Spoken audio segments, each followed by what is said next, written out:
Boleh kita iri, boleh kita talawati. Bahkan kalau kita mempunyai sifat iri dalam duniawi ini, Allah Subhanahu wa taala akan menggelapkan hati yang. Aku mau berdoa dulu di berhala Lataku, di berhala Uzzaku, di berhala Hubalku, supaya aku dibantu oleh Tuhanku, Tuhan berhalaku. Itu kata Abu Jahal. Disepakati juga oleh Nabi Muhammad SAW. Silahkan kamu berdoa, silahkan kamu meminta di berhala-berhala. Semua orang terkagum kepada baginda Nabi Muhammad Sallallahu Alaihi Wasallam. Diambillah onta itu oleh baginda Nabi Muhammad Sallallahu Alaihi Wasallam.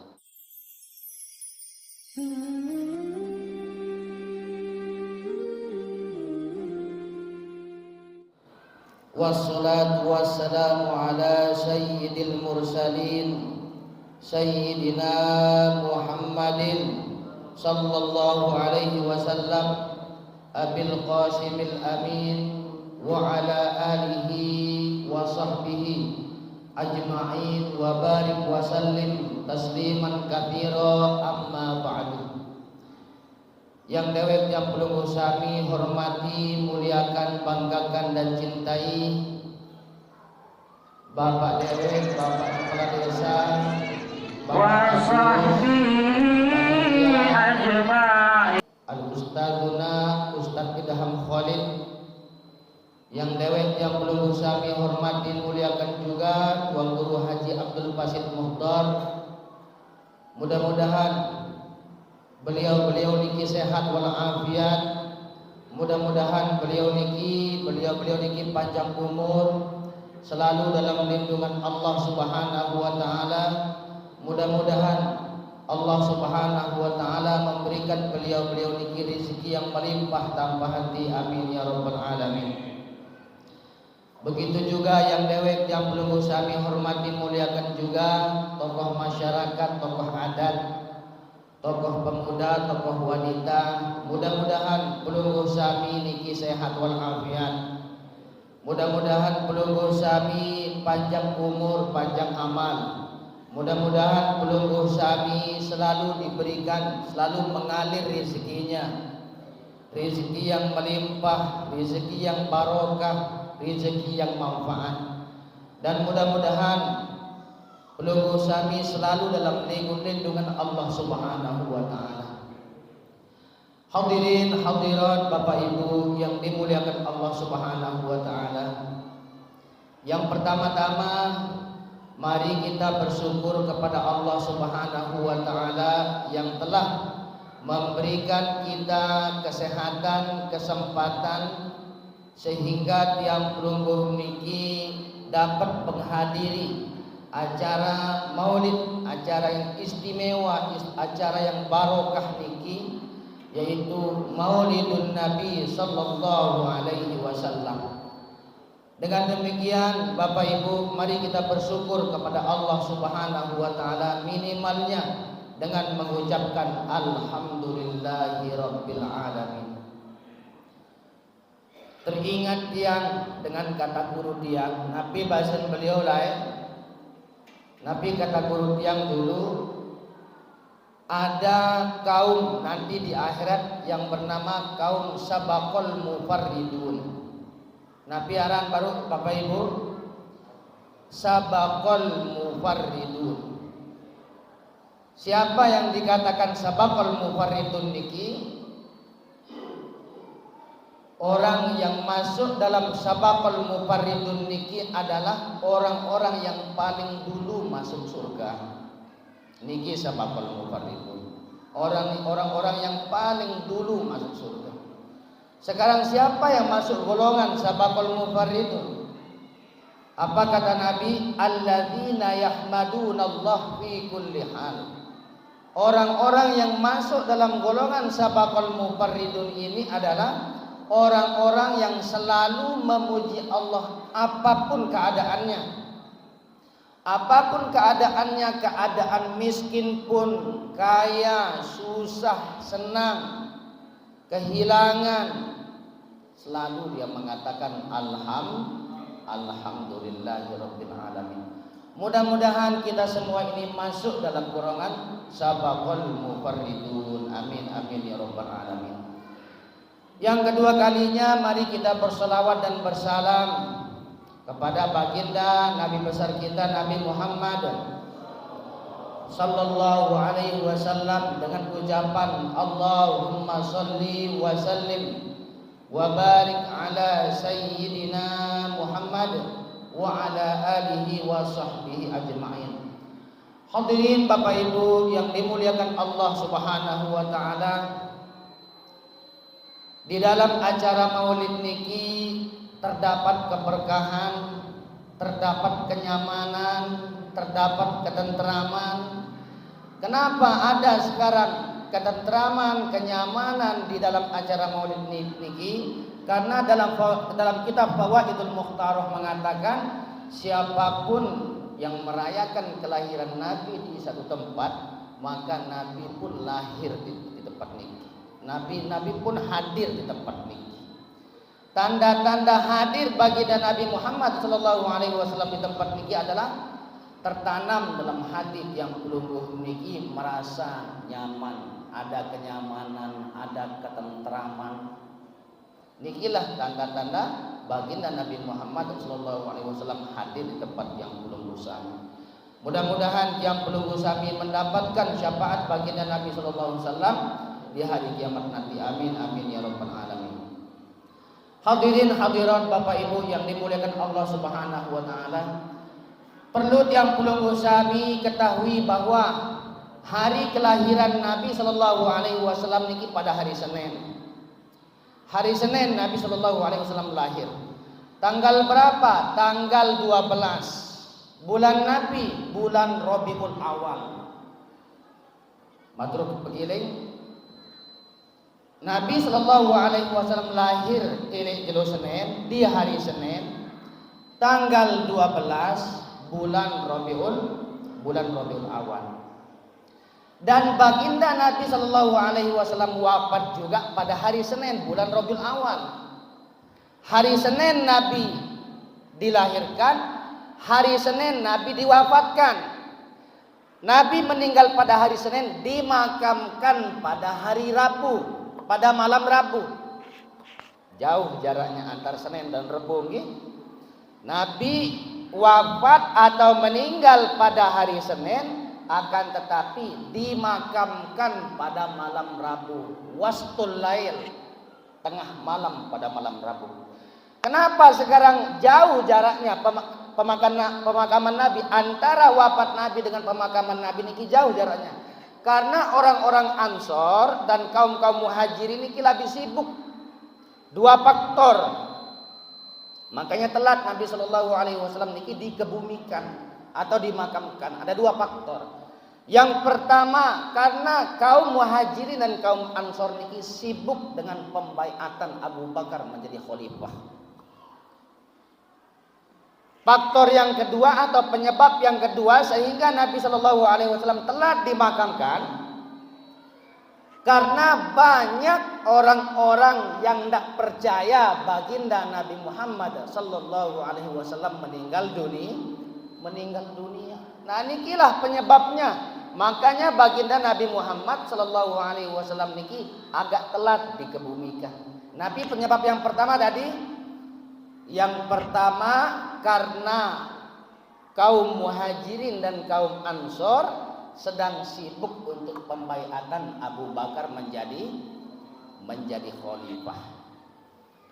Penyebab yang kedua Nabi tadi lupa. Belum makan kayak gini. Penyebab yang kedua adalah karena banyak orang-orang di sana yang tidak percaya baginda Nabi Muhammad sallallahu alaihi wasallam niki meninggal dunia.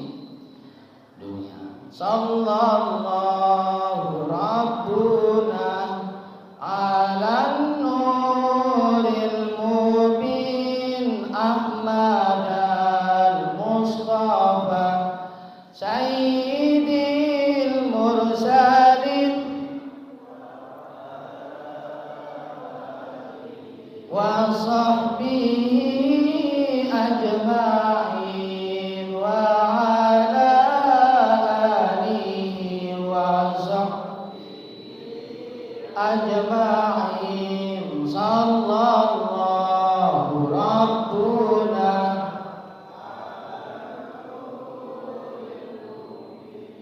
أحمد المصطفى سيد المرسلين آله وصحبه أجمعين.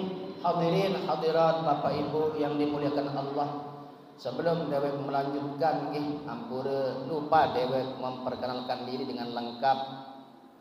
Jadi nama dewek niki Haji Lalu Muhammad Abdul Aziz, tiang niki tinggal di Lombok Tengah, Desa Muncan, Dusun Lingkung, Desa Muncan, Dusun Lingkung.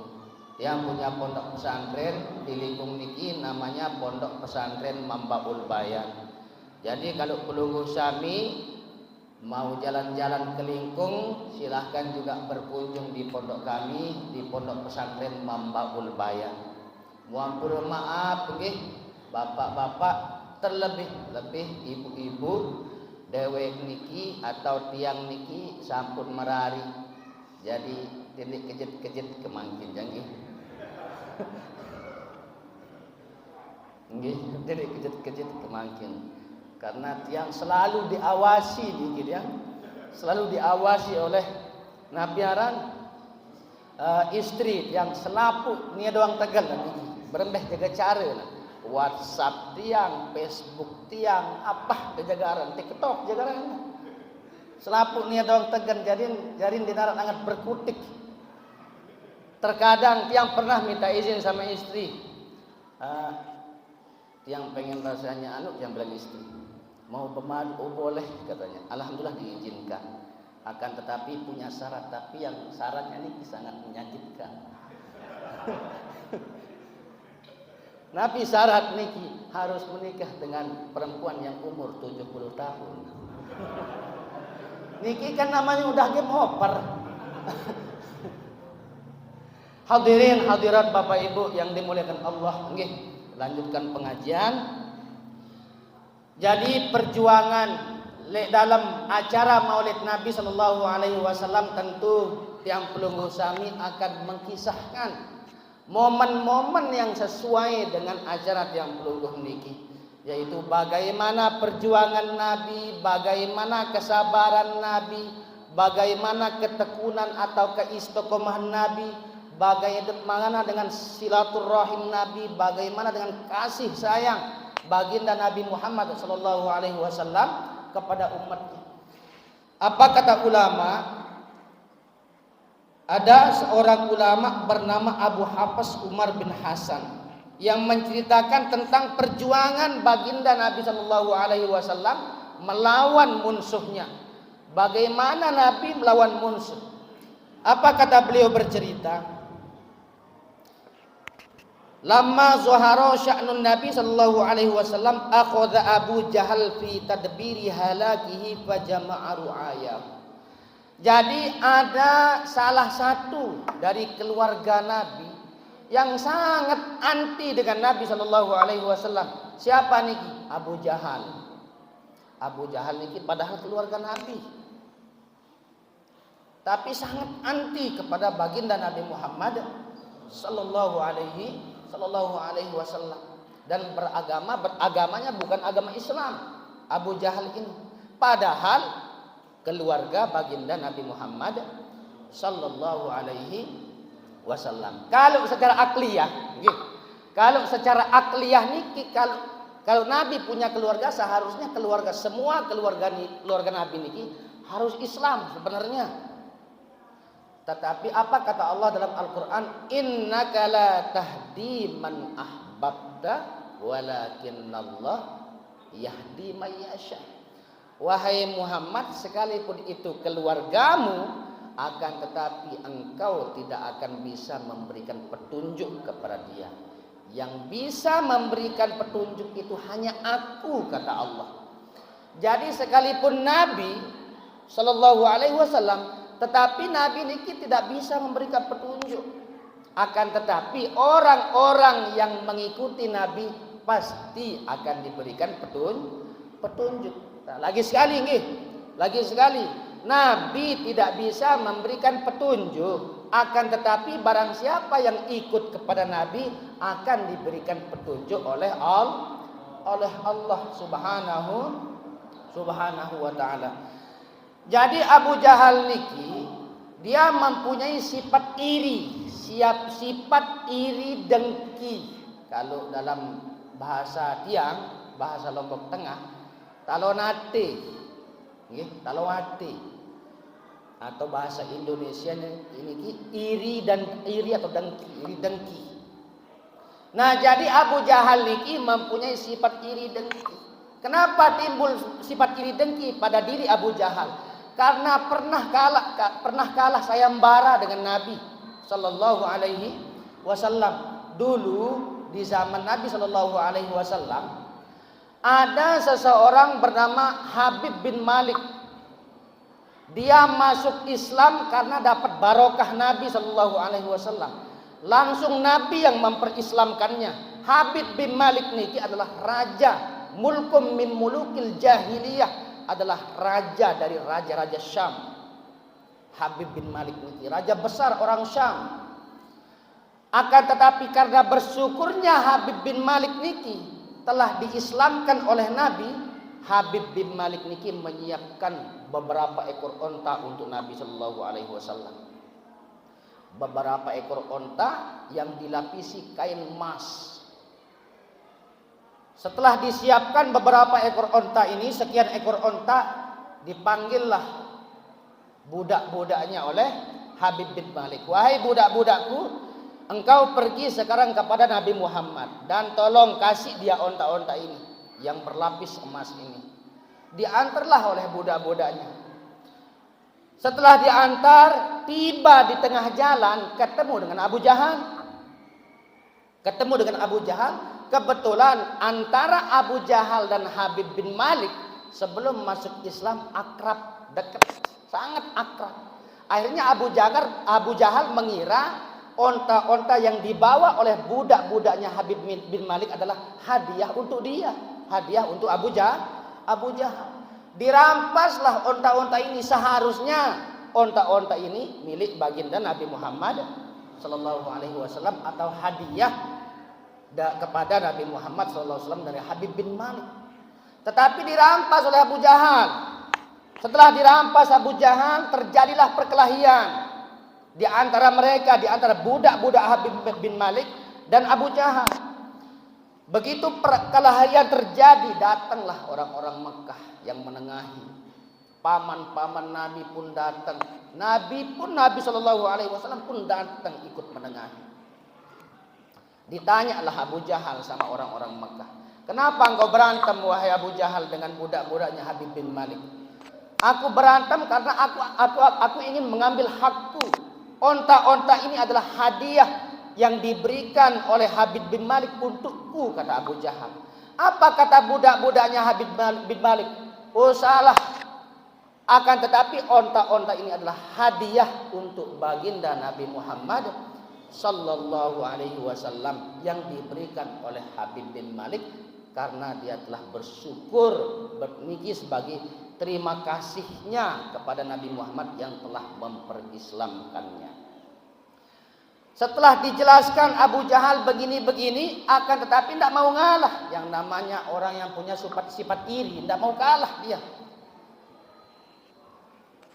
Abu Jahal merampaslah kembali onta-onta ini, tetapi budak-budaknya mempertahankan, ditengahi lagi oleh orang-orang Arab, orang-orang di sana, orang-orang keluarga baginda Nabi Muhammad sallallahu alaihi wasallam. Sehingga baginda Nabi Muhammad sallallahu alaihi wasallam membangun sayembara. Membikin sayembara. Siapa yang menang sayembara ini, itulah yang boleh mengambil onta-onta ini. Tetapi siapa yang kalah, berarti tidak boleh diambil. Apa kata Nabi sallallahu alaihi wasallam? Wahai Abu Jahal, mari kita sayembara sekarang. Apa yang akan kita sayembarakan? Kata Abu Jahal, kita sayembarakan, tanya onta-onta ini sekarang. Tanya onta-onta ini, siapa miliknya sebenarnya? Kalau dia mengatakan, kalau dia berbicara dan mengatakan Abu Jahal, haknya Abu Jahal onta ini, berarti milikmu onta ini. Akan tetapi seandainya dia berisyarat kepadaku onta-onta ini, berarti onta-onta ini adalah milikku, kata Nabi Muhammad sallallahu alaihi wasallam. Apa kata Abu Jahal? Oke, siap. Disepakati oleh Abu Jahal. Tetapi apa kata Abu Jahal? Tetapi aku minta izin dulu untuk besok sehari semalam besok aku mau berdoa dulu di berhala Lataku, di berhala Uzzaku, di berhala Hubalku, supaya aku dibantu oleh Tuhanku, Tuhan berhalaku. Itu kata Abu Jahal. Disepakati juga oleh Nabi Muhammad SAW. Silahkan kamu berdoa, silahkan kamu meminta di berhala-berhala. Akhirnya pulanglah Abu Jahal, pulang menemui berhala-berhalanya dan mengelilingi berhala-berhala ini oleh Abu Jahal.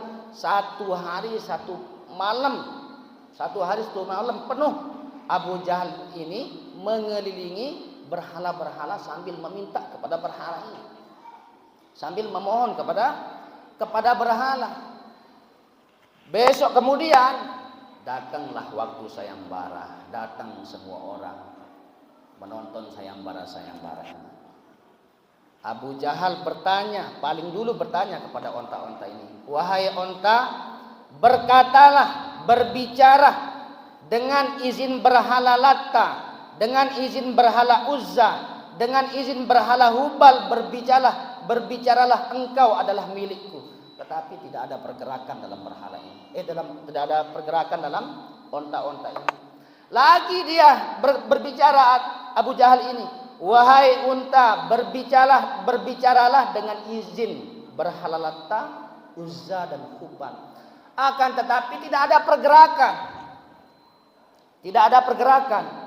Sehingga Nabi SAW maju. Apa kata Nabi? Wahai unta, wahai makhluk Allah, wahai unta, dengan izin Allah berbicaralah, siapa milik engkau sebenarnya. Sehingga onta-onta, sekian banyak onta ini berdiri. Dan dengan izin Allah, onta-onta ini berbicara kepada Nabi Muhammad SAW. Apa kata onta-onta ini? Kami adalah milikmu wahai Rasulullah. Kami adalah milikmu wahai Rasulullah. Berbicara. Semua orang terkagum kepada baginda Nabi Muhammad sallallahu alaihi wasallam. Diambillah onta itu oleh baginda Nabi Muhammad sallallahu alaihi wasallam. Setelah diambil dan disedekahkan kepada orang-orang onta ini, akan tetapi Abu Jahal niki tidak menyerah dalam menyerang Nabi. Akhirnya dia mengumpulkan teman-temannya oleh Abu Jahal. Karena sifat keirian, kedengkian Abu Jahal itu yang membuat dia tidak bisa menyerah. Karena orang yang mempunyai sifat iri, sifat dengki niki adalah orang-orang yang tidak mau menerima kebenaran. Orang yang punya sifat iri, sifat dengki, tidak mau menerima kebenaran. Yang benar, kalau menurut orang-orang yang dengki iri niki, yang benar hanya dia saja. Makanya Nabi Shallallahu Alaihi Wasallam mengatakan, iyyaka wal hasada, fa innal hasada yakulul hasanati kama takulun narul hatoba. Jagalah, jauhilah sifat iri dan dengki.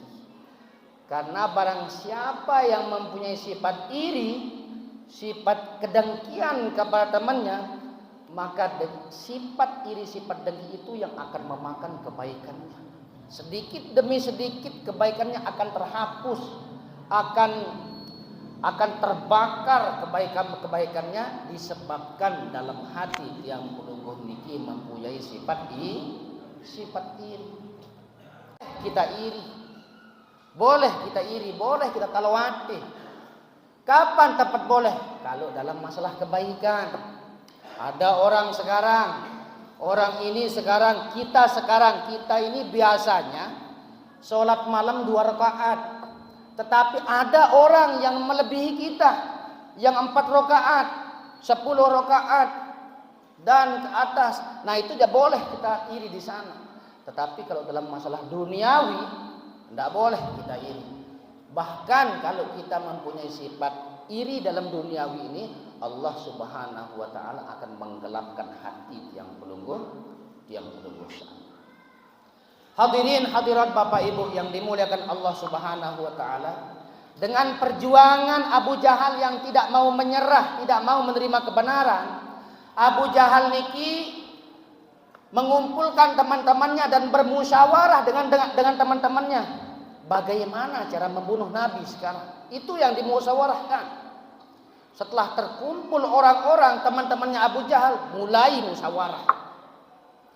Sekian lama musyawarah, akhirnya ketemu kesimpulannya. Apa kesimpulannya? Cara membunuh Nabi adalah Abu Jahal ini harus sengaja sakit. Harus sengaja sakit dan membikin sumur di depan pintu Abu Jahal.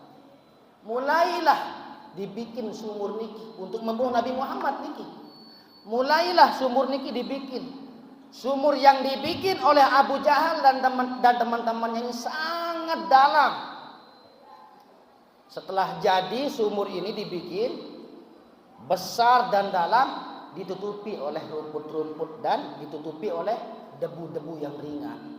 Jadi jebakan Nabi Muhammad sallallahu alaihi wasallam. Nah, setelah jadi sumur niki ditutup dengan rapi sehingga tak terlihat sumur, Abu Jahal mulailah sengaja dalam sakit. Apa kata Abu Jahal kepada budaknya? Wahai budakku, sekarang engkau pergi kepada Muhammad. Kabari dia aku saat ini lagi sakit. Aku berharap Muhammad bisa menyembuhku hari ini. Langsung budaknya pergi ke rumahnya Nabi Muhammad sallallahu alaihi wasallam untuk mengabari informasi Abu Jahal sakit. Datang rumah Nabi Muhammad sallallahu alaihi wasallam dan menyampaikan informasi-informasi tentang sakitnya Abu Jahal. Langsung dengan akhlak Nabi Muhammad sallallahu alaihi wasallam langsung beliau bangun dan mengambil makanan, mengambil sekian banyak makanan untuk menjenguk Abu Jahal dan berjalan bersama budak Abu Jahal. Budak Abu Jahal di depan, Nabi Muhammad di belakang. Jalan. Lagi 10 meter mau tiba di rumah Abu Jahal, baginda Nabi Muhammad SAW, turun malaikat Jibril. Apa kata malaikat Jibril? Wahai Muhammad, lebih baik engkau kembali daripada engkau masuk ke rumah Abu Jahal. Karena di depan pintu Abu Jahal ada jebakan yang dibikin oleh Abu Jahal untukmu supaya engkau terbunuh, engkau mati. Akhirnya Nabi Muhammad kembali ke rumahnya pulang. Langsung budaknya Abu Jahal, begitu budaknya Abu Jahal ini melihat Nabi Shallallahu Alaihi Wasallam pulang, langsung budaknya niki mencari Abu Jahal tuannya dan memberikan informasi kepada tuannya bahwa Nabi Muhammad Shallallahu Alaihi Wasallam tidak jadi menjenguk, dia pulang. Setelah mengetahui Abu Jahal ini setelah mengetahui Nabi Muhammad pulang, tidak jadi menjenguk, larilah Abu Jahal ini. Lupa ada sumur yang dibikin di depan, dia yang kecemplung di sana. Nah, sehingga apa kata Nabi Shallallahu Alaihi Wasallam? Apa kata ulama? Man zolama zulima, man hafiro hufiro. Barang siapa yang menzolimi orang, maka dia akan dizolimi. Mari kita resapi makna-makna niki. Barang siapa yang menzolimi orang, maka suatu saat dia akan dizolimi nanti. Barang siapa yang menyakiti orang, maka suatu saat dia akan disakiti nanti. Semua niki ada balasan, kebaikan dalam masalah kebaikan maupun keburukan. Hadirin hadirat Bapak Ibu yang dimuliakan Allah Subhanahu wa taala. Mungkin hanya niki singkat saja karena banyak sekali para al-mukarram. Beliau juga makin Tuan Guru Haji Abdul Basit Mukhtar. Nah, lagu lamun beliau jak kanggun dikejit-kejit ya beliau jangi. Deman berjangkap beliau. Atau belum menikah beliau niki bolehlah kejit-kejit lagu sekali atau dua kali, diganggu 3 kali jangi. Lamun 3 kali 2 lain kena marnya. Nggih, mungkin hanya niki yang dewek sampaikan. Mohon maaf Bapak Ibu ampura, Agung Agus ampura. Wallahu a'lam bissawab. Wassalamualaikum warahmatullahi wabarakatuh.